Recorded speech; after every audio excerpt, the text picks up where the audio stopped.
Saudara-saudari yang terkasih, jumpa lagi dalam Pelita Hati hari ini, Minggu tanggal 27 November 2022, hari Minggu Advent yang pertama tahun A.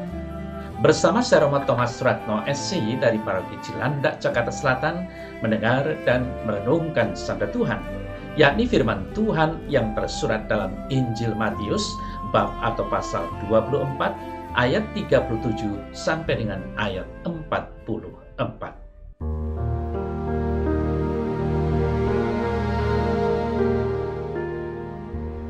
Sekali peristiwa, Yesus bersabda kepada murid-muridnya, "Sebab sebagaimana halnya pada zaman Nuh, demikian pula halnya kelak pada kedatangan Anak Manusia. Sebab sebagaimana mereka pada zaman sebelum air bah itu makan dan minum, kawin dan mengawinkan, sampai kepada hari Nuh masuk ke dalam bahtera, dan mereka tidak tahu akan sesuatu sebelum air bah itu datang dan melenyapkan mereka semua. Demikian pula lah halnya kelak pada kedatangan Anak Manusia. Pada waktu itu kalau ada 2 orang di ladang, yang seorang akan dibawa, yang lain akan ditinggalkan. Kalau ada 2 orang perempuan sedang memutar batu kilangan, yang seorang akan dibawa dan yang lain akan ditinggalkan. Karena itu berjaga-jagalah, sebab kamu tidak tahu pada hari mana Tuhanmu datang. Tetapi ketahuilah ini, jika tuan rumah tahu pada waktu mana pada malam hari pencuri akan datang, sudahlah pasti ia berjaga-jaga dan tidak akan membiarkan rumahnya dibongkar. Sebab itu hendaklah kamu juga siap sedia, karena Anak Manusia datang pada saat yang tidak kamu duga."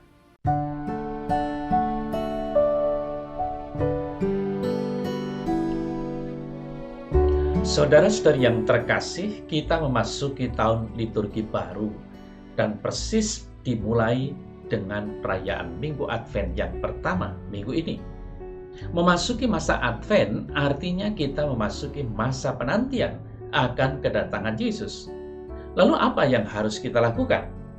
Dalam warta Injil tadi, khususnya Matius bab 24 ayat 37 sampai dengan 39, dikatakan tentang perilaku manusia dan situasi zamannya. Sebab sebagaimana halnya pada zaman Nuh, demikian pula halnya kelak pada kedatangan Anak Manusia. Sebab sebagaimana mereka pada zaman sebelum air bah itu makan dan minum, kawin dan mengawinkan, sampai pada hari Nuh masuk ke dalam bahtera, dan mereka tidak tahu akan sesuatu sebelum air bah itu datang dan melenyapkan mereka semua, demikian pula lah halnya kelak pada kedatangan Anak Manusia. Saudara-saudari yang terkasih, di sini Tuhan Yesus sekilas menggambarkan akan keadaan manusia yang tidak peka dan tidak mempedulikan hal-hal surgawi. Manusia cenderung berpikir bahwa lebih pentinglah urusan makan dan minum untuk menemukan suami atau istri menikah. Tetapi jika demikian, maka sikap ini merupakan apa yang menjadi hal yang terpenting atau terutama, yaitu kehidupan kekal. Tuhan kita mengatakan bahwa keadaan akhir dunia adalah seperti banjir besar, seperti di zaman Nabi Nuh. Artinya, kedatangannya yang kedua akan terjadi secara tiba-tiba dan akan mengejutkan sebanyak orang, apakah mereka yang saat itu sedang berbuat baik ataukah yang sedang berbuat jahat. Dengan demikian, saudara-saudari yang terkasih, perumpamaan air bah Nabi Nuh dimaksudkan sebagai gambaran kondisi akhir dunia yang datangnya secara tiba-tiba. Jika kita membaca di kitab Kejadian tentang Nabi Nuh, Kejadian 6-9, maka kita akan mengetahui bahwa Nabi Nuh dan keluarganya dipilih oleh Tuhan untuk diselamatkan dari bencana air bah. Karena Nuh adalah seorang yang benar, Kejadian 6 ayat 9. Maka hanya Nuh saja yang diselamatkan dengan keluarganya di bumi, sedangkan semua orang yang lain dilenyapkan oleh air bah. Saudara-saudara yang terkasih, dikatakan di dalam Alkitab adalah semua manusia menjalankan hidup yang rusak di bumi ini. Kejadian 6 ayat 12. sehingga mereka semua terkena hukuman Allah. Allah dengan kebijaksanaannya menentukan demikian atas dasar keadilannya. Namun kasih karunia-Nya ditunjukkan kepada Nuh sekeluarga dengan melindungi mereka dari bencana air bah yang melenyapkan hampir seluruh bumi. Lalu bagaimana dengan kita sekarang, di mana masa Advent yang sedang kita masuki bersama ini? Saudara-saudari yang terkasih, kata Advent berasal dari kata Adventus dari bahasa Latin yang artinya kedatangan. Maka masa Advent ini berkaitan dengan permenungan akan kedatangan Kristus. Kristus memang telah datang ke dunia. Ia akan datang kembali di akhir zaman, namun ia tidak pernah meninggalkan gerejanya dan selalu hadir di tengah-tengah umatnya. Maka dikatakan bahwa peringatan Advent merupakan perayaan akan 3 hal. Peringatan akan kedatangan Kristus yang pertama di dunia, kehadirannya di tengah gereja, dan penantian akan kedatangannya kembali di akhir zaman. Maka kata Advent harus dimaknai dengan arti yang penuh, yaitu dulu, sekarang, waktu yang akan datang. Lalu saudara saya terkasih, apa pesan mendasar yang perlu kita renungkan pada masa Advent ini? Fokus utama kita ialah penantian Yesus Sang Penebus, karena itu persiapan batin lebih penting daripada persiapan yang lain. Boleh-boleh saja kita mempersiapkan hal-hal jasmani, baju baru, mencat rumah, pangkas rambut, persiapan lagu-lagu, namun yang terpenting ialah mempersiapkan hati. Maka dalam warta Injil tadi dikatakan, karena itu berjaga-jagalah, sebab kamu tidak tahu pada hari mana Tuhanmu datang.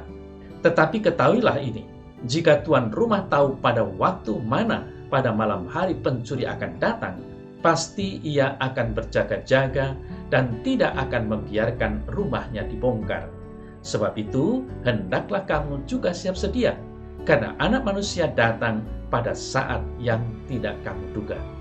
Dengan ini jelas bahwa dalam masa penantian ini kita tetap harus berjaga-jaga, yakni dengan terus bersikap semakin beriman, bersaudara, dan berbela rasa untuk mewujudkan kesejahteraan sebagai tanggung jawab bersama.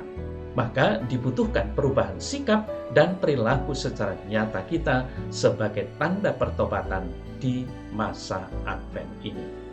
Saudara-saudara yang terkasih, sadarilah bahwa semakin beriman artinya kita meyakini bahwa Yesus yang kita nanti-nantikan itu adalah kasih sejati yang akan membawa perubahan. Berbela rasa merupakan ajakan berbuat kasih kepada mereka yang membutuhkan pada masa Advent ini. Dan bersaudara artinya kita memupuk semangat persaudaraan dengan siapa saja. Kita satu dalam iman, harap, dan kasih. Karena itu persiapan menyambut Yesus bukan hanya persiapan pribadi, tetapi juga persiapan bersama sebagai umat beriman. Maka mari kita memupuk semangat kasih dan semangat berbela rasa dan berbagi pada masa Advent ini. Banyak saudara-saudari kita yang membutuhkan uluran tangan kita, sehingga mereka juga bisa menikmati masa penantian ini sampai pada puncaknya, kelahiran Yesus Kristus yang membawa sukacita dan damai sejahtera bersama. Saudara-saudari yang terkasih, masa Advent adalah saat rahmat, di mana kita menantikan kedatangan Tuhan secara khusus dan istimewa. Bukan berarti Tuhan tidak pernah ada, hadir, dan datang. Apakah Tuhan datang hanya pada masa Advent, juga Natal, dan hanya masa inikah kedatangannya disiapkan dan dinantikan? Tentu saja tidak. Sekali lagi, Advent adalah saat, waktu, dan kesempatan bagi gereja, bagi kita semua menyiapkan diri, menyiapkan hati secara khusus untuk kedatangannya pada Hari Raya Natal. Sementara itu, ia sudah datang. Ia juga sedang datang dalam keseharian dan pengalaman hidup kita. Bahkan, ia selalu datang kapan saja. Ia datang pada peristiwa kematian kita, juga pada akhir zaman di mana kita tidak tahu kapan itu waktunya terjadi. Ia datang dalam kemuliaannya. Dengan demikian, saudara-saudari yang terkasih, Advent tidak sebatas 4 minggu menjelang Hari Raya Natal, tetapi seumur hidup kita. Kita selalu dalam situasi Advent, sebab Tuhan selalu bisa datang dalam setiap kejadian, setiap peristiwa. Oleh karena itu, kedatangannya serba tak terduga. Maka Yesus ingatkan melalui warta hari ini untuk berjaga-jaga, waspada, siap sedia selalu, kapan saja. Hendaklah kamu siap sedia, karena Anak Manusia datang pada saat yang tidak kamu duga.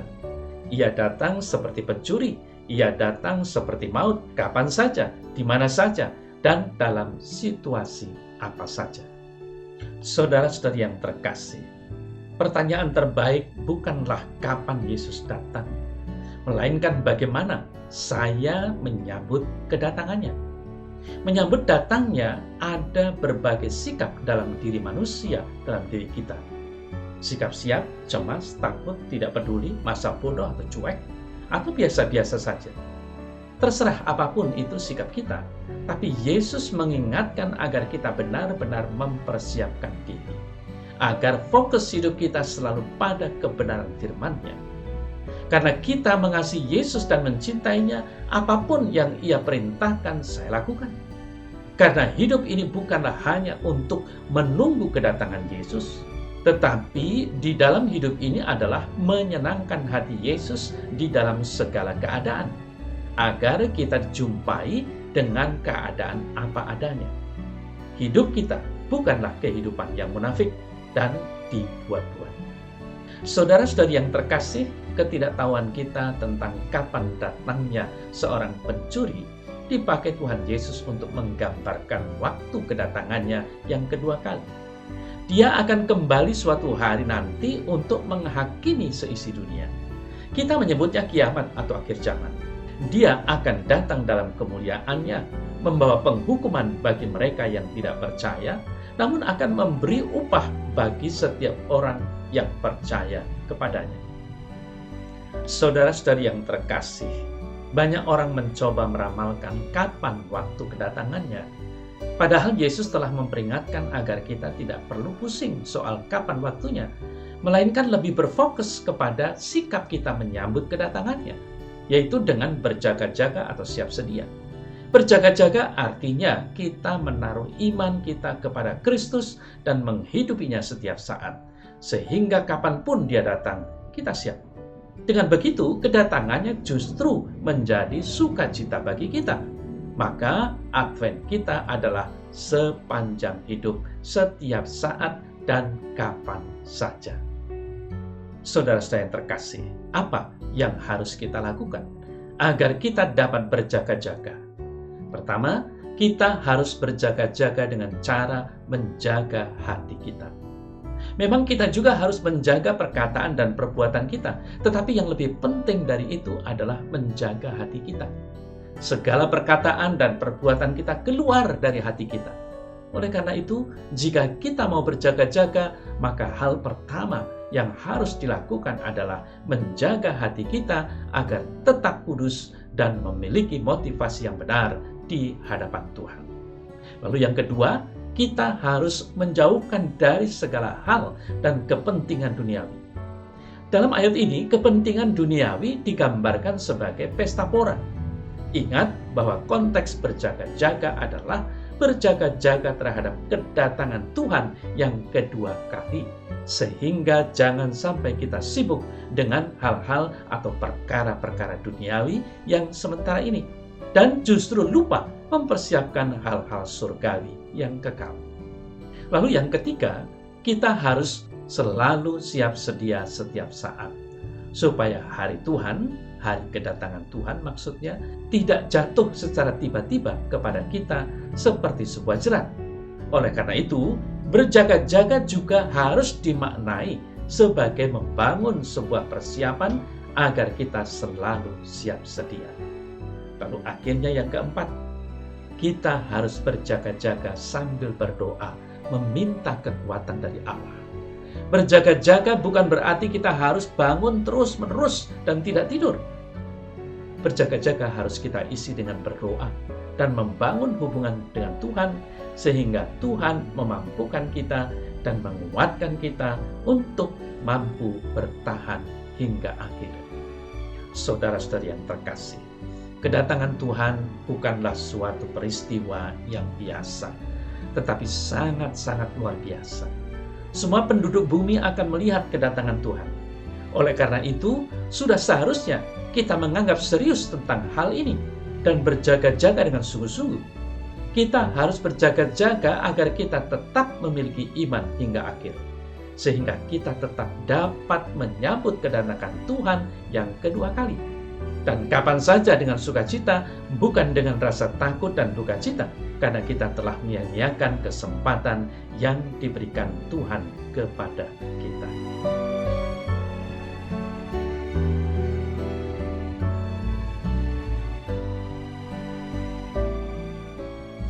Dalam nama Bapa dan Putra dan Roh Kudus.